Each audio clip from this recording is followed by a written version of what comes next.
ही पहा छान अशी स्वच्छ धुवून कैरी मी कट करून घेतली.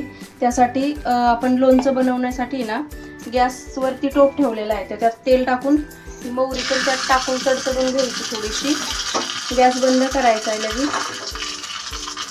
चांगली कढली का मोहरी जे साहित्य आहे मीठ आणि हळद, हिंग पावडर, धना पावडर आणि ही लाल मिरची पावडर आहे.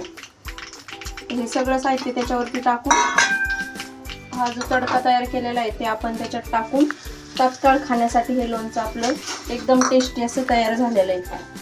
तुम्ही पाहू शकता छान असं हे 2-3 दिवस तुम्ही खाऊ शकता.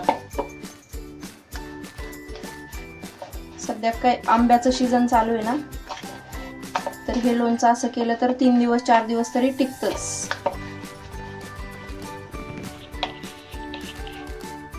तर हे पहा लोणचं एकदम असं व्यवस्थित मिक्स करून घेतलंय मी आणि तयार झालंय ते खाण्यासाठी. तर चला आता विचारूया नीरव बाळाला की याची टेस्ट नेमकं झाली कशी.